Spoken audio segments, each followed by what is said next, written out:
तो बच्चों हमने बफर एक्शन तो सीखा। उसमें बफर एक्शन में हमने ये देखा कि पीएच क्यों नहीं बदलता है बफर, जब हम कुछ बूंदे प्रबल अम्ल या प्रबल क्षार की हम उसमें मिलाते हैं। अभी हम बच्चों बात करने जा रहे हैं कि हम पीएच कैसे कैलकुलेट करेंगे। ठीक है, एक जो सिंपल बफर था हमारा, उसका सारा डिस्कशन हम पहले ही सॉल्ट हाइड्रोलाइसिस लवण अपघटन के अंदर हम कर चुके हैं। ठीक है ना, तो वो पोर्शन में डिस्कस नहीं कर रहा हूँ, उसका पीएच भी आपको कैलकुलेट करना आता है। अभी हम प्रबल अम्ल जो बफर विलयन है उसमें अम्लीय और क्षारीय बफर का पीएच देखेंगे। ठीक है, तो पीएच गणना। ठीक है, पीएच गणना की बात अगर हम करें तो पहला क्या हो जाएगा, हमारा अम्लीय बफर हो जाएगा। तो अम्लीय बफर की अगर हम लोग बात करते हैं तो अम्लीय बफर के अंदर क्या है हमारा बच्चों, हमने मान लो CH3COOH ले लिया और CH3COONA हमने ले लिया। ठीक है, चलिए अभी यहाँ पे CH3COONA जो है ये क्या हो जाएगा, हमारा वियोजित हो जाएगा किसमें, CH3COO minus plus Na plus के अंदर हमारा ये वियोजित हो जाएगा। जबकि वहीं अगर मैं बात करता हूं CH3COOH की, तो CH3COOH हमारा कैसे वियोजित होगा, CH3COO minus and H plus के अंदर। अब साम्य वाली देखो, पहला वाला तो लवण था इसलिए वो पूरा वियोजित हो रहा था। दूसरा वाला हमारा क्या है बच्चों, वीक एसिड है और यहाँ क्योंकि साम्य स्थापित होगा तो इसके लिए Ka डिफाइन होगा। Ka आप सभी जानते हैं क्या होने वाला है, ये हो जाएगा बच्चों CH3COO minus into H plus upon CH3COOH। ठीक है, CH3COOH ये हो जाएगा। यहाँ से अगर हम H प्लस की बात करते हैं तो H प्लस क्या हो जाएगा हमारा, Ka into CH3COOH upon CH3COO minus. Clear, ये हो गया हमारा। अब यहाँ पे अगर इस फॉर्मूले को आप देखो, है ना, तो इसके अंदर आपको क्या दिख रहा है, एक तो वीक एसिड दिख रहा है और ये क्या है, उसका कॉन्जुगेट है ना, कॉन्जुगेट भी तो कह सकते हो। तो हम अभी इस फॉर्मूले को कॉन्जुगेट और एसिड कॉन्जुगेट की टर्म में भी डिराइव करेंगे और सॉल्ट की टर्म में भी डिराइव करेंगे। तो बच्चों देखो H प्लस की वैल्यू तो हमें मिल चुकी है। अब पीएच अगर आपको निकालना है तो हम क्या करेंगे, negative log of H plus लेंगे। तो यहाँ पे हमने क्या ले लिया, negative log of H plus हमने ले लिया। तो negative log of H plus क्या हो जाएगा, negative log of Ka into CH3COOH upon CH3COO minus. ठीक है, ये हमारा क्या हो जाएगा, Ka की minus log of H plus हो जाएगा। अब minus log of H plus क्या होता है हमारा, ये हो जाएगा पीएच। अब पीएच क्या हो जाएगा, तो इसको थोड़ा सा हम लोग सिंप्लीफाई करते हैं, तो ये हो जाएगा हमारा नेगेटिव लॉग ऑफ Ka। ठीक है, नेगेटिव लॉग ऑफ CH3, या इसको एक साथ ही रहने देता हूं, है ना, नेगेटिव लॉग ऑफ ये पूरा एक साथ हो जाएगा CH3COOH की कंसंट्रेशन अपॉन CH3COO माइनस की कंसंट्रेशन। ये हो गया हमारा। ठीक है, यहाँ तक। अभी पीएच बराबर क्या हो जाएगा हमारा बेटा, माइनस लॉग ऑफ Ka को क्या लिख सकते हो, Pka लिख सकते हो, and negative log of this value क्या हो जाएगी, इसको प्लस करके अगर मैं लिखूं तो plus log CH3COO minus upon CH3COOH हो जाएगा। क्लियर है पॉइंट। तो हम लोग क्या लिख सकते हैं बच्चों, पीएच बराबर, ये तो एक हमने CH3COOH वाली चीज के लिए डिराइव किया है ना। अब इसको जनरलाइज कर लेते हैं। तो जनरलाइज कैसे होगा, pH is equal to Pka plus log, यहाँ पे क्या हो जाएगा, सॉल्ट अपॉन एसिड। ठीक है, क्या हो जाएगा, सॉल्ट अपॉन एसिड हो जाएगा। ठीक है, और यहां से अगर हम देखें तो पीएच इज इक्वल टू, इसी फॉर्मूले को हम लोग क्या लिख सकते हैं, Pka प्लस लॉग, सॉल्ट का मतलब क्या हो जाएगा, कॉन्जुगेट हो जाएगा। ठीक है, कॉन्जुगेट अपॉन क्या हो जाएगा, नीचे एसिड हो जाएगा। ठीक है, कैसे भी आप लोग इसको लिख सकते हो। तो दोनों में से कोई सा भी फॉर्मूला आपको देखने को मिल सकता है। तो बफर जो है, उस बफर का पीएच कैसे कैलकुलेट होता है, pH is equal to Pka plus log salt upon acid बोल लीजिए या कॉन्जुगेट अपॉन एसिड बोल लीजिए। ठीक है, तो ये हमने किसका देखा बच्चों, अम्लीय बफर का पीएच देखा। अब हम क्षारीय बफर का पीएच देखने जा रहे हैं। चलिए बच्चों अभी क्षारीय बफर का पीएच देखते हैं। तो क्षारीय बफर, ठीक है, क्षारीय बफर की अगर बात करें तो इसमें हम लोग एग्जाम्पल ले लेते हैं किसका, NH4OH ले लेते हैं, ठीक है, और NH4Cl ले लेते हैं। ये हमने क्या ले लिया बच्चों, क्षारीय बफर ले लिया। अब इसके अंदर अगर आप ध्यान दो तो लवण कौन है, NH4Cl है। तो जो हमारा लवण होगा यानी NH4Cl होगा, ये वियोजित हो जाएगा किसमें, NH4 plus and Cl minus के अंदर। ठीक है, NH4Cl हमारा क्या हो रहा है, वियोजित हो रहा है किसके अंदर, NH4 plus and Cl minus के अंदर वियोजित हो रहा है। जबकि अगर हम NH4OH की बात करें बच्चों, तो NH4OH जो है हमारा ये साम्य देगा किस किस के अंदर, एक तो यहाँ पे मिलेगा आपको NH4 प्लस और दूसरा क्या मिलेगा हमें, OH माइनस। ठीक है, क्या क्या मिल गया, एक तो NH4 प्लस मिल गया और दूसरा OH माइनस मिल जाएगा। अब यहाँ पे बच्चों क्योंकि ये NH4OH है यानी कि बेस है, कैसा बेस है, दुर्बल क्षार है। तो दुर्बल क्षार के लिए तो Kb डिफाइन होता है। तो यहाँ से हम लोग क्या लिख सकते हैं, Kb is equals to NH4 plus की सांद्रता इंटू OH माइनस आयन की सांद्रता अपॉन यहाँ क्या हो जाएगा, NH4OH की सांद्रता हो जाएगी। यहाँ से अगर हम OH माइनस आयन देखते हैं तो OH माइनस आयन क्या हो जाएगा बच्चों, Kb इंटू NH4OH हो जाएगा अपॉन NH4 प्लस हो जाएगा। ठीक है, क्या हो जाएगा, Kb NH4OH upon NH4 plus हो जाएगा। ठीक है, OH माइनस आ गया तो अगली स्टेप पता ही है आपको, क्या लेने वाले हैं हम लोग, इसका नेगेटिव लॉग लेने वाले हैं ताकि हमें क्या मिल जाए बच्चों, POH मिल जाए। ठीक है, तो negative log of OH minus हम लोग यहाँ पे कर लेते हैं बच्चों।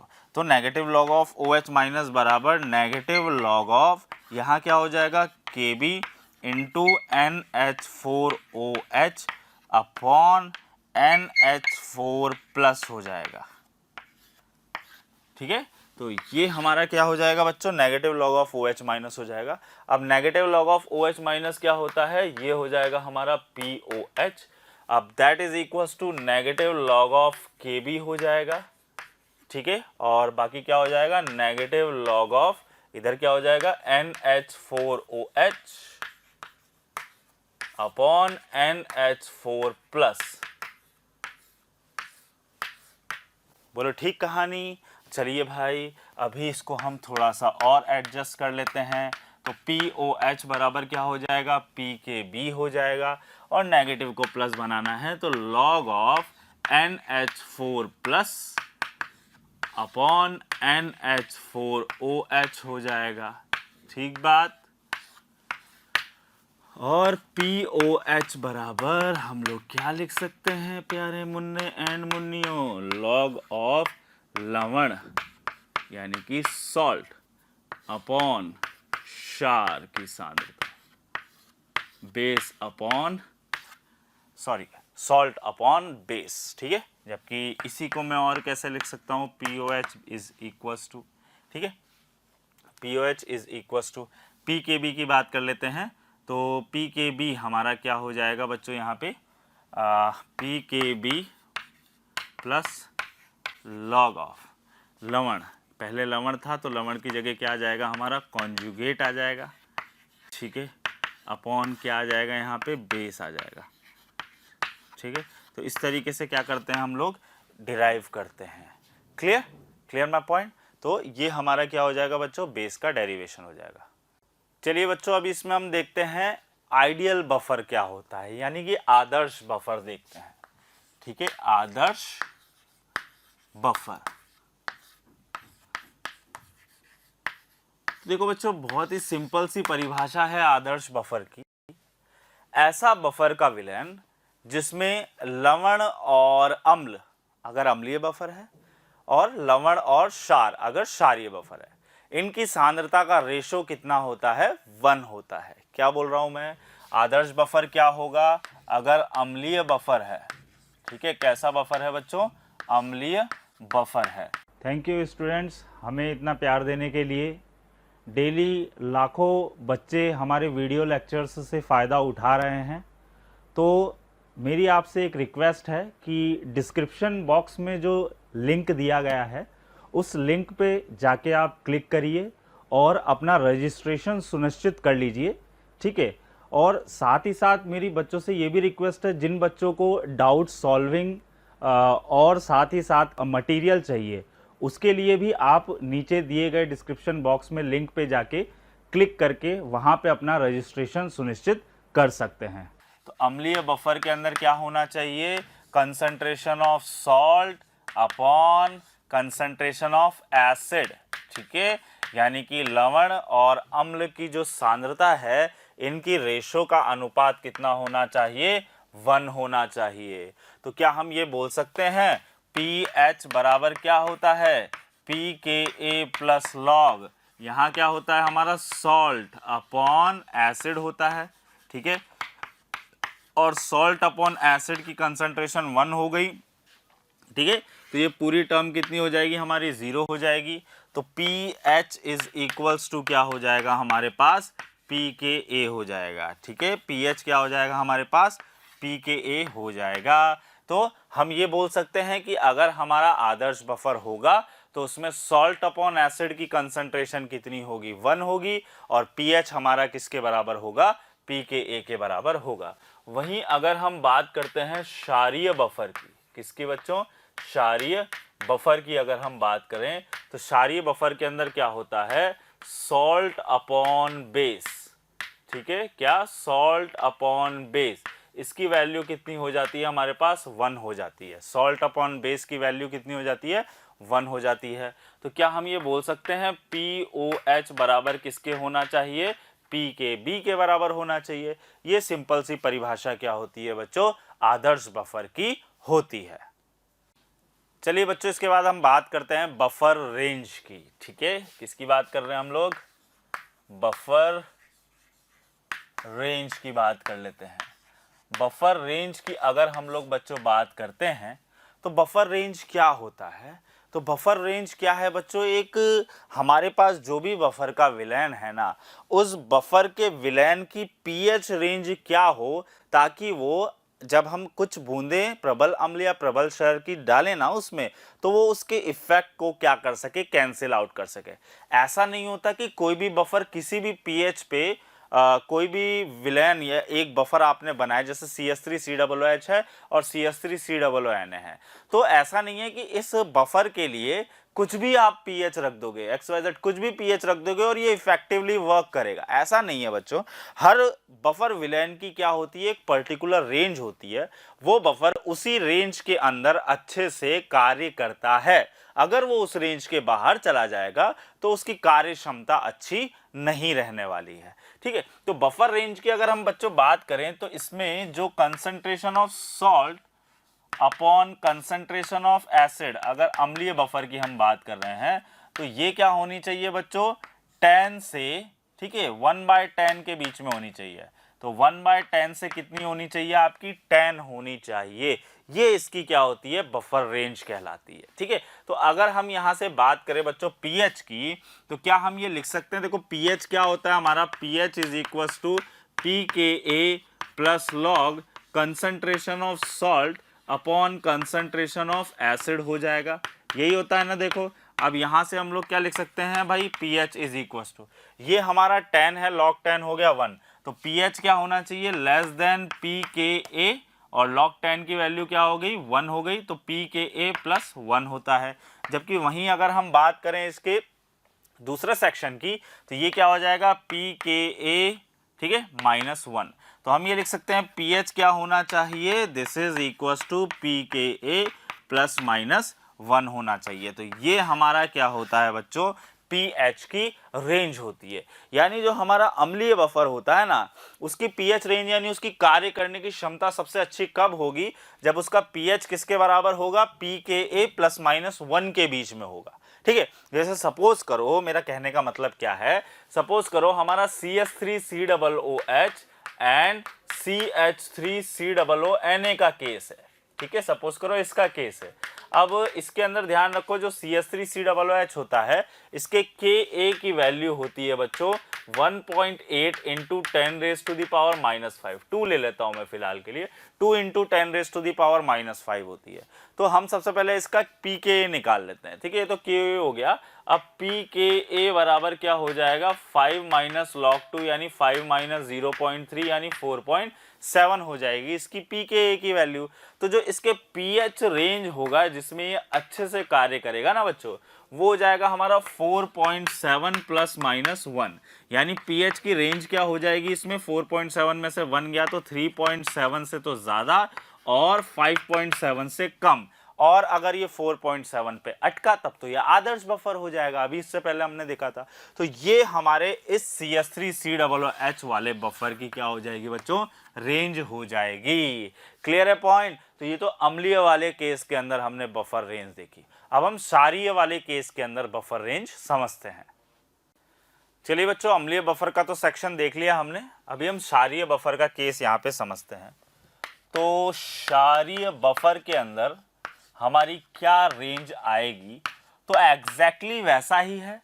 वहां pH चलता था, यहाँ POH चलेगा, वहां Ka चलता था, यहाँ Kb चलेगा, ठीक है। तो क्षारीय बफर की रेंज क्या होती है बच्चों, जो इसके अंदर हमारा सॉल्ट अपॉन बेस होना चाहिए, ठीक है। ये 1/10 से कितना होना चाहिए, 10 तक होना चाहिए। क्या बोला मैंने, सॉल्ट अपॉन बेस जो होना चाहिए ये 1/10 से कितना होना चाहिए प्यारे बच्चों, 10 तक होना चाहिए। Clear my point. चलिए आगे बात कर लेते हैं। तो इसका मतलब हम अगर यहां देखें तो POH क्या हो जाएगा, POH होता है हमारा Pkb plus log concentration of salt upon concentration of base होता है, यही होता है ना, देखो, ठीक है। अब वैल्यूज पुट कर दो, तो यहाँ से POH की वैल्यू क्या आ सकती है हमारी भाई, POH की वैल्यू आएगी अपनी कितनी, Pkb, ठीक है, Pkb -1। जब यहाँ log 1/10 पुट होगा तो -1 आएगा, तो Pkb -1 और Pkb +1 ये क्या हो जाती है, तो शॉर्ट में अगर हम लिखें तो ये लिख सकते हैं POH is equal to Pkb +-1। ये हमारी क्या हो जाती है, इसके बफर की रेंज हो जाती है। क्लियर है ना पॉइंट। चलिए, तो ये तो हमारा क्या हो गया बच्चों, यहाँ पे क्षारीय बफर की बफर रेंज हो गई। एग्जाम्पल के तौर पे अगर मैं बात करूं तो एग्जाम्पल इसका अगर हम लें तो हम ले लेते हैं बच्चों NH4OH ले लेते हैं और NH4Cl ले लेते हैं, ठीक है। क्या क्या ले लिया हमने, NH4OH और NH4Cl ले लिया। अब यहाँ पे हम अगर देखते हैं तो इसके Kb की वैल्यू क्या बच्चों, इसके Kb की वैल्यू कितनी होती है, 2 इंटू 10⁻⁻5 होती है। तो सीधे सीधे Pkb की वैल्यू कितनी आ गई, 4.7 आ गई। तो ये तो हमारे Pkb की वैल्यू हो गई। अब अगर हम यहाँ पे POH की रेंज देखें तो POH की रेंज क्या हो जाएगी बच्चों, 4.7 -1 एंड 4.7 +1 हो जाएगी, ठीक है। तो POH कहाँ से कहाँ तक लाई करेगा, 3.7 से लेकर 5.7 तक। तो अगर हम इसके pH रेंज की बात कर लें तो 14 में से 3.7 गया तो कितना आ जाएगा 10.3, और ये कितना हो जाएगा अपना भाई 8.3 है, 7 3 10 का 0, 8 9 10 11 12 13 14, ठीक है। 10.3 से 8.3 के बीच में हमारा इसका pH क्या करेगा बच्चों, लाई करेगा। यानी कि जो इसकी pH की रेंज है वो 10.3 से कम, 10.3 से क्या होनी चाहिए बच्चों, है ना, 10.3 से तो कम होनी चाहिए और 8.3 से क्या होनी चाहिए, ज़्यादा होनी चाहिए। इस pH रेंज के अंदर ये हमारा कार्य करेगा। नेक्स्ट है बच्चों इसके अंदर हमारा बफर कैपेसिटी। क्या है, बफर कैपेसिटी। नाउ इसका मतलब क्या है, बफर कैपेसिटी का हिंदी में क्या बोलते हैं बच्चों, इसको हम बफर क्षमता, क्या कहते हैं, बफर क्षमता। अब बफर क्षमता से मतलब क्या है, जरा इस पॉइंट को समझो भाई। हमारे पास कोई एक बफर है, ठीक है, उस बफर का pH जो है, ये हमारे पास क्या है बच्चों, ये कोई एक बफर है, अम्लीय क्षारीय मुझे नहीं पता, है ना, अम्लीय ले लेते हैं, ठीक है, अम्लीय बफर है हमारे पास। और ये जो बफर है इसके pH की वैल्यू कितनी है, सपोज करिए 5 है, ठीक है, इसके बफर की pH वैल्यू कितनी है, 5 है। अब हमें इसकी क्षमता देखनी है। तो बच्चों इसके अंदर हम कितना H+। प्यारे बच्चों, हमें रोज लाखों कमेंट्स आते हैं कि सर इस टॉपिक पर वीडियो बनाइए, ये वाला टॉपिक सर एक्सप्लेन कर दीजिए। कोई फिजिक्स के टॉपिक के लिए पूछता है, कोई केमिस्ट्री के टॉपिक के लिए पूछता है। ठीक है बच्चों, तो मेरी आपसे एक रिक्वेस्ट है, आप हमारे चैनल पर जाकर उसको एक बार सब्सक्राइब कीजिए और साथ ही साथ में जो बेल नोटिफिकेशन है उसको भी आप क्लिक कीजिए, क्योंकि उससे होगा क्या, जो भी हम नए वीडियोस अपलोड करेंगे वो आप तक हैंड टू हैंड आ जाएगा और आपसे कोई भी वीडियो मिस नहीं होगी। हम ऐसा बोल क्यों रहे हैं बच्चों, क्योंकि होता क्या है, जो टॉपिक्स की आप डिमांड कर रहे होते हैं उस पर हमने ऑलरेडी वीडियो बना के डाली हुई होती है। ठीक है, तो वो आपको सर्च करेंगे वहाँ पे तो बहुत ही ईजिली अवेलेबल हो जाएगा। ठीक है, तो आप वहाँ पर जाइए, एक बार सब्सक्राइब कीजिए और बेल आइकन पर क्लिक कीजिए।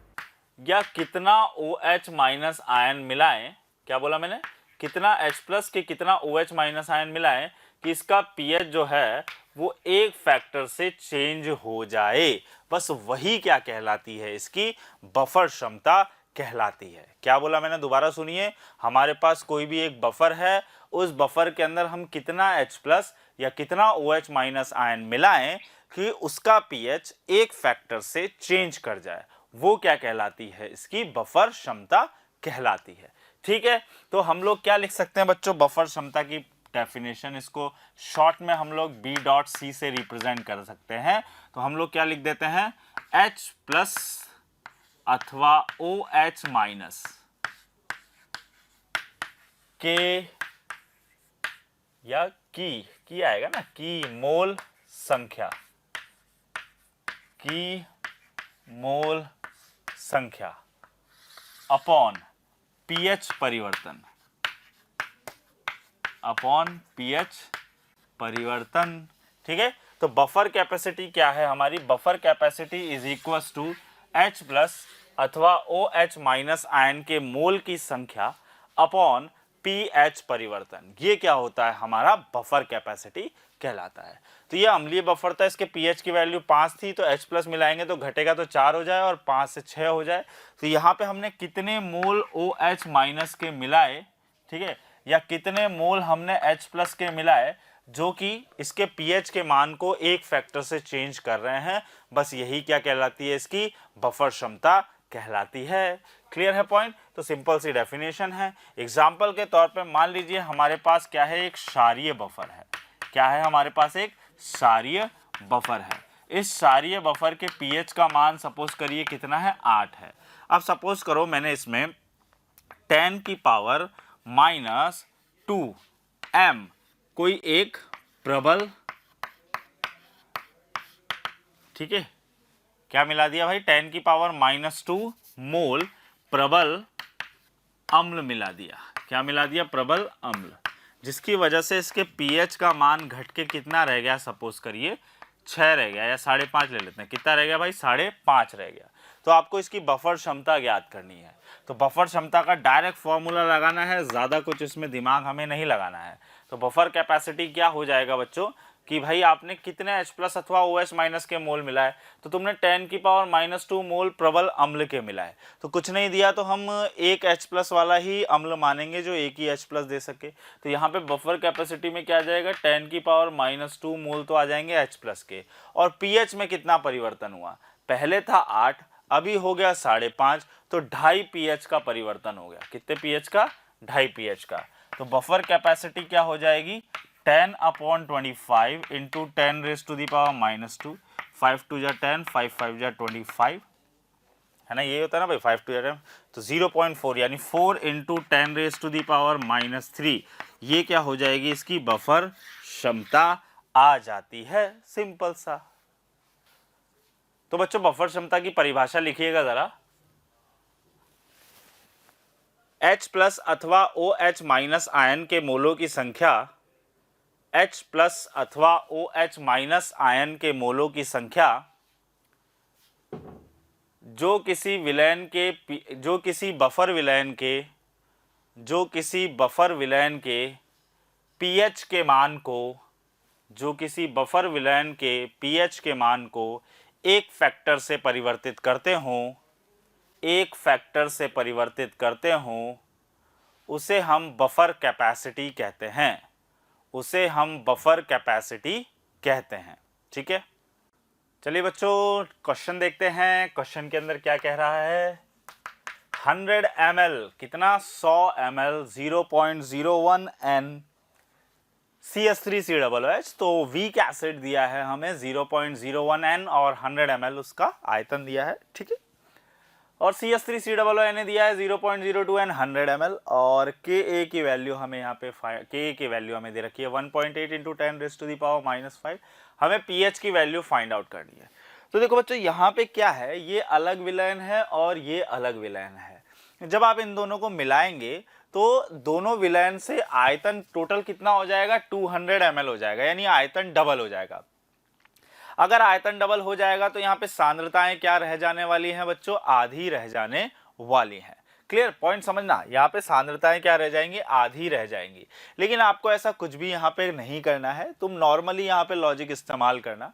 देखो होगा क्या, जब आप यहाँ पे फॉर्मूला लगाएंगे pH is equals to pKa plus log, यहाँ पे सॉल्ट ले लेते हैं, सॉल्ट क्या हो जाएगा हमारा CH3COONA, ये हो जाएगा हमारा सॉल्ट अपॉन एसिड क्या हो जाएगा बच्चों, CH3COOH। तो देखो इसकी भी सांद्रता आधी हो जाएगी, इसकी भी सांद्रता आधी हो जाएगी, तो वहां पे कोई भी फर्क नहीं पड़ने वाला है। ठीक है, पॉइंट समझना, वहां पे कोई भी फर्क नहीं पड़ेगा। एकदम ध्यान से सुनना मैं क्या बोल रहा हूं। आपको क्या करना है, यूं समझ लो, इस फॉर्मूले में जब आप CH3COOH यानी एसिड और सॉल्ट की जब सांद्रता पुट कर रहे हैं तो वहां पे वाकई में आप क्या पुट कर रहे होते हैं, इक्विवेलेंट पुट कर रहे होते हैं। एक बार मैं बता देता हूं, आगे से आप लोग ध्यान रखना भाई। इसके लिए बात करते देखो, तो CH3 में फॉर्मूला लगाऊंगा N1V1 is equals to N2V2। ठीक है, तो यहाँ पे N2 की वैल्यू क्या हो जाएगी बच्चों, N1V1 हो जाएगी अपॉन V2 हो जाएगी। ये तो CH3COOH की कहानी थी। वहीं अगर CH3COONA की कहानी देखें तो ये भी क्या हो जाएगा, N2 बराबर N1V1 अपॉन V2। तो यहाँ पे दोनों केस में ये वॉल्यूम तो क्या होगा बच्चों, सेम होगा। तो जब आप यहाँ पुट करोगे तो वॉल्यूम से वॉल्यूम वाली चीज तो क्या हो जाएगी, कैंसिल आउट हो जाएगी। और वाकई में आप केवल क्या पुट कर रहे होते हैं, नॉर्मेलिटी इंटू वॉल्यूम को पुट कर रहे हैं। ठीक है, पॉइंट समझ गए ना।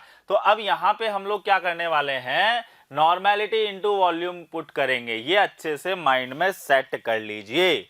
क्लियर है, तो लिख लीजिए स्टार करके, बफर विलयन के क्वेश्चंस के अंदर, बफर विलयन के क्वेश्चंस के अंदर कंसंट्रेशन का मतलब नॉर्मेलिटी इंटू वॉल्यूम पुट करना है। कंसंट्रेशन का मतलब नॉर्मेलिटी इंटू वॉल्यूम पुट करना है। क्यों पुट करना है ये मैंने अभी आपको समझाया। तो आइए जरा वैल्यू पुट करते हैं। तो Ka की वैल्यू है हमारे पास 1.8 इंटू 10⁻⁻⁵, 1.8 इंटू 10⁻⁻⁵। नेगेटिव लॉग ले लेते हैं तो pKa कितना हो जाएगा हमारे पास, 5 माइनस लॉग 1.8। क्लियर, ये हो जाएगा हमारे पास 5 माइनस log 2 कितना होता है हमारे पास, 0.3 होता है। तो 1.8 है तो 0.3 से थोड़ा कम कर लेते हैं, 0.26 ले लेते हैं। तो ये हो जाएगा बच्चों 4.64, ठीक है, या 4.74 हो जाएगा। तो ये तो हो गई हमारे pKa की वैल्यू। आइए अभी हम फॉर्मूले में इंप्लीमेंट करते हैं, सॉल्व करते हैं और आंसर मिल जाएगा। तो 4.74 plus log concentration of CH3COONA means normality into volume। तो ml में ही वॉल्यूम चलने देना, फर्क नहीं पड़ेगा बच्चों। 0.01 into 100 अपॉन एसिड। एसिड की अगर बात करें, अच्छा सॉल्ट तो ये है ना, तो यहाँ कितना है 0.02, ये मैंने उल्टा पुट कर दिया 0.02। यहाँ क्या हो जाएगा 0.01 into 100 आ जाएगा। ठीक है, तो pH बराबर 4.74 प्लस ये कट गया आपका, ये बचा 2, log 2 की वैल्यू होती है 0.3। तो कितना आ जाएगा बच्चों pH, ये आ जाएगा अपना 5.04। This is the value of pH। Clear, pH कितना हो जाएगा 5.04 आ जाएगा बच्चों इस क्वेश्चन के लिए। आइए बच्चों नेक्स्ट क्वेश्चन देखते हैं। नेक्स्ट क्वेश्चन में क्या कह रहा है, N/10 CH3COOH को उदासीन बनाया जाता है। हमारे पास क्या है N/10 CH3COOH है और उसको हम लोग क्या कर रहे हैं, उदासीन बनाना है N/10 NaOH विलयन से। तो pH का मान हमें ज्ञात करना है। यहाँ पे CH3COOH की वैल्यू नहीं दी गई है, आप 2 × 10⁻⁻5 लिख लीजिएगा क्वेश्चन के अंदर। अब वो क्या बोल रहा है, pH का मान ज्ञात करना है। जब तो बच्चों अगर आपको हमारे चैनल पर हमारे वीडियोस पसंद आते हैं तो उन वीडियोस को लाइक कीजिए और साथ ही साथ उन वीडियोस को शेयर कीजिए। आप अगर उसको शेयर करेंगे तो हो सकता है कोई ज़रूरतमंद बच्चा हो जिसको वो वीडियो की काफ़ी रिक्वायरमेंट हो, तो वो उसको आपके शेयरिंग से देख सकता है। ठीक है बच्चों, तो अंत में मैं यही कहना चाहूँगा कि हमारी पूरी मोशन टीम जो है वो आपके प्यार और स्नेह को देखते हुए काफ़ी मोटिवेटेड है और वो काफ़ी डेडिकेटेड है कि आपको अच्छे से अच्छा लेक्चर प्रोवाइड कर सके ताकि आप उससे कुछ नया और अच्छा सीखें। 25% CH3COOH उदासीन हो जाए तो एक पॉइंट यहाँ पे जरा गौर फरमाओ, अगर 25% CH3COOH उदासीन हो जाएगा तो लवण कितना बनेगा? जी हाँ 25%। और अम्ल कितना बचेगा? 75%। भाई सिंपल सी कहानी है, थोड़ा सा दिमाग का इस्तेमाल लगेगा, तो घबराना नहीं अगर घुटने दुखें तो। ठीक है, तो ये हो गया बच्चों CH3COONA प्लस H2O। अब वो बोल रहा है जब 25% CH3COOH उदासीन हो जाए, तो अगर 25% CH3COOH उदासीन हो जाएगा तो ये लवण कितना प्रतिशत बनेगा बच्चों? 25% बनेगा, जबकि ये कितना प्रतिशत बच जाएगा? 75% ये हमारा रिमेनिंग रह जाएगा। क्लियर? चलिए वैल्यू पुट करते हैं। तो Ka की वैल्यू कितनी बोली मैंने आपको? 2 × 10⁻⁻5 ले लेना, तो ये हो जाएगा 4.7 हो जाएगा। pH की बात करते हैं तो pH क्या हो जाएगा? pKa plus log concentration of salt यानी कि CH3COONA अपॉन नीचे की तरफ क्या आ जाएगा? CH3COOH आ जाएगा।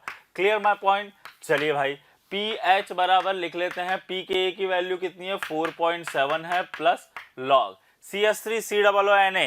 भाई देखो अब मेरे को यहाँ पे कंसंट्रेशन की जरूरत नहीं है, मैं सीधे 75% और 25% के ही टर्म में पुट करूंगा। ठीक है, मान लो इसकी कंसंट्रेशन 0.1 होती तो ये कितना बचता? 0.1 × 75/100 और ये कितना बनता? 0.1 × 25/100 बनता। क्लियर है ना पॉइंट? तो यहाँ पे कंसंट्रेशन की जरूरत कहाँ है भाई? वो कंसंट्रेशन तो कैंसिल आउट हो जाएगी। तो pH is equal to 4.7 plus log salt कितना है? 25। CH3COOH कितना है? 75, यानी कि log 1/3 रह जाएगा। ठीक है, तो pH इज इक्वल टू कितना हो जाएगा? देखो यहाँ मैं कर देता हूँ सॉल्व आगे। ये हो जाएगा 4.7 प्लस लॉग 1/3।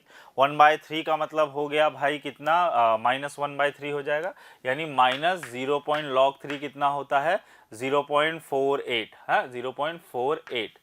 ठीक है, 0.48 तो ये हो जाएगा 4.567 4.22 हो जाएगी हमारी pH की वैल्यू। कितनी हो जाएगी pH की वैल्यू? 4.22। ठीक है, अभी आगे अगर हम बात करें तो मान लो बच्चों ये बोल रहा है 50% हमारा CH3COOH क्या हो रहा है? उदासीन हो रहा है। तो 50% का मतलब 50% तो एसिड बचा और 50% उदासीन के बाद लवण बनेगा। क्लियर है ना? तो pH इज इक्वल टू क्या हो जाएगा? 4.7 प्लस लॉग, ये हो जाएगा बच्चों 50/50। ठीक है, तो 50/50 का मतलब क्या हो गया? ये हमारा आदर्श विलयन हो गया। कैसा विलयन हो गया बच्चों? आदर्श विलयन। तो यह आ जाएगा 4.7 इसके pH की वैल्यू। तो बेटा आदर्श विलयन क्या होता है? जिसमें सॉल्ट अपॉन एसिड की कंसंट्रेशन कितनी आती है? 1 आती है, उसी को तो हम लोग आदर्श विलयन कहते हैं। तो दूसरा वाला केस जो है ना हमारा, ये किस कैटेगरी के अंदर चला गया बच्चों? आदर्श विलयन की कैटेगरी के अंदर चला गया। ठीक है, चलिए अगले सी सेक्शन की बात कर लेते हैं।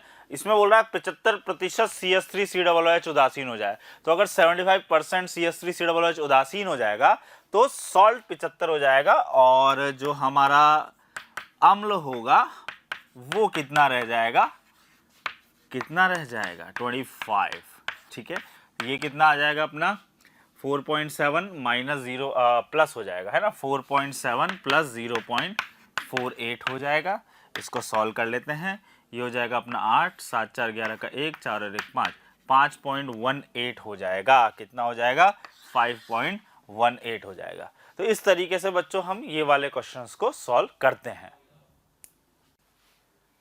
चलिए बच्चों अगला क्वेश्चन देखते हैं। अगले क्वेश्चन में क्या बोल रहा है, 0.1 m CH3COOH का कितना आयतन, यानी इसकी सांद्रता तो हमें दे दी है बच्चों, वॉल्यूम नहीं दिया है। 50 ml, 0.2 m CH3COONA के साथ मिलाने पर बफर के पीएच का मान 4.9 आएगा। तो सबसे पहले तो ये देखिए एसिडिक बफर है कि बेसिक बफर है, उसी के हिसाब से फॉर्मूले पे चलेंगे। तो हमने देखा वीक एसिड है और उसी वीक एसिड का स्ट्रॉन्ग बेस के साथ सॉल्ट है, तो ये हमारा कैसा बफर हो जाएगा बच्चों? अम्लीय बफर हो जाएगा। ठीक है, ये कैसा हो जाएगा? हमारा अम्लीय बफर बन जाएगा। तो अगर हम यहाँ पे बात करते हैं अम्लीय बफर के फॉर्मूले की, तो पीएच बराबर क्या हो जाएगा? pKa plus log concentration of CH3COONA upon CH3COOH।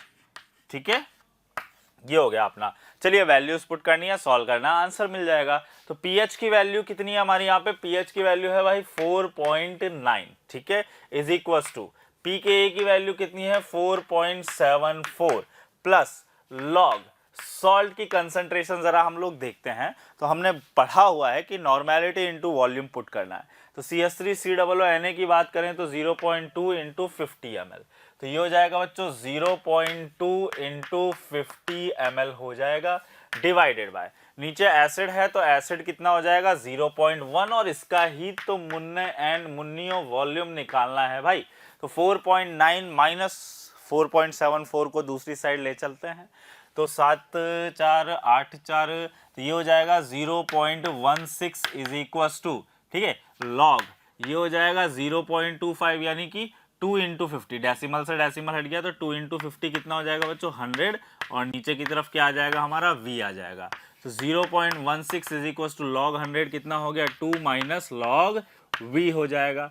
Minus log v को इधर लेके आते हैं तो लॉग v कितना हो जाएगा हमारे पास? 0.04 हो जाएगा। और यहाँ से अगर हम बात करें तो इसी को ऐसे रहने देते हैं। v बराबर क्या हो जाएगा हमारे पास? Anti log of 0.04। ठीक है, कितना हो गया हमारे पास? 0.04। ठीक है, अभी यहाँ पे हम लोग इसको सॉल्व करते हैं। तो हमें बेसिकली ये देखना है कि किस लॉग के लिए वैल्यू जो है ना, ठीक है, किस लॉग के लिए वैल्यू 0.04 चलेगी। ठीक है, उसको सॉल्व करेंगे तो हमें क्या मिल जाएगा? यहाँ पे वॉल्यूम मिल जाएगा। ठीक है, तो ये सिंपल सा इसके अंदर क्या है हमारा फंडा रहेगा। तो बच्चों जब हम इसका एंटी लॉग लेंगे तो 1 पॉइंट कुछ आएगा, तो वॉल्यूम बेसिकली कितना हो जाएगा? 1.07 के आसपास मान लीजिए, है ना, 1.08 ml के आसपास क्या हो जाएगा हमारा? इसका आंसर आ जाएगा। क्लियर? आइए बच्चों अगला क्वेश्चन देखते हैं। अगले क्वेश्चन के अंदर क्या बोल रहा है? हमें weight of ammonium sulphate find out करना है। ठीक है, अमोनियम सल्फेट का द्रव्यमान निकालना है, और 500 ml, 0.2 n अमोनिया दिया हुआ है।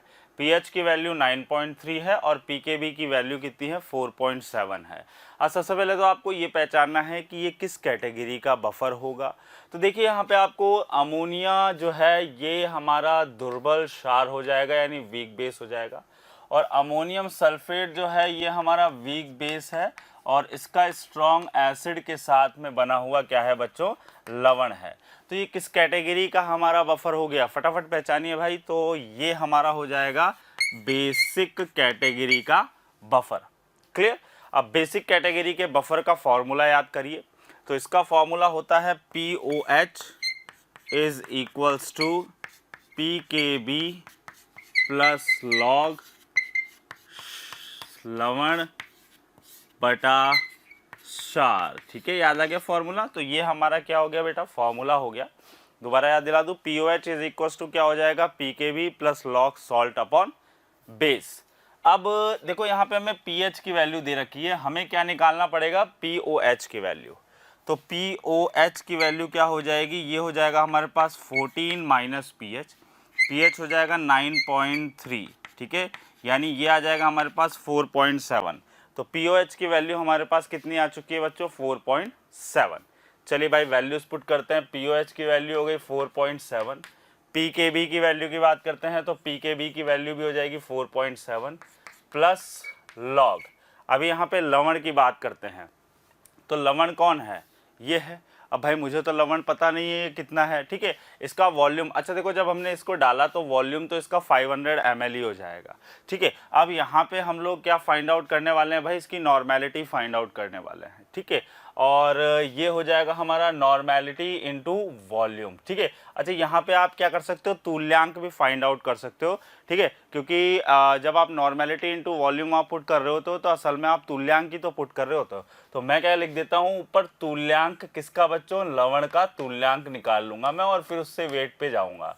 अपॉन नीचे इक्विवेलेंट कैसे पुट करेंगे, 0.2 इंटू 500 ml है, तो ये हो जाएगा बच्चों 0.2 इंटू 500 ml का मतलब हो जाएगा 0.5 लीटर। आइए सॉल्व करते हैं।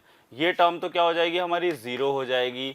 ये हो गया हमारा लॉग इक्विवेलेंट ऑफ लवण, ठीक है, बटा 0.2 और 0.5 कितना हो जाएगा हमारा, 0.1 हो जाएगा।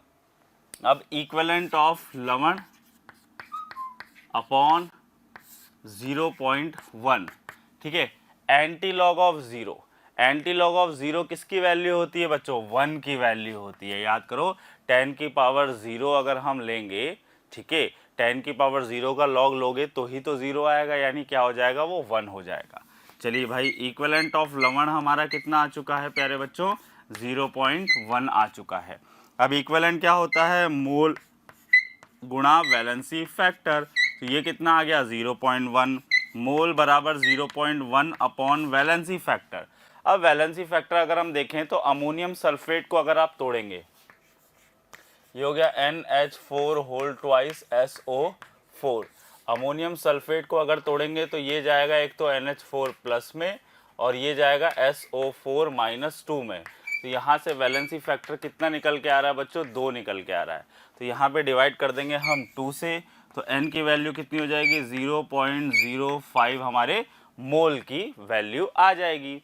अब मोल को अपन एक्सपेंड करना है, तो मोल बराबर क्या होता है, दिया गया द्रव्यमान किसमें बच्चों, ग्राम में, बटा नीचे क्या आता है, मोलर द्रव्यमान, ठीक है। ये मैंने पुट कर दिया क्या बच्चों, मोलर द्रव्यमान।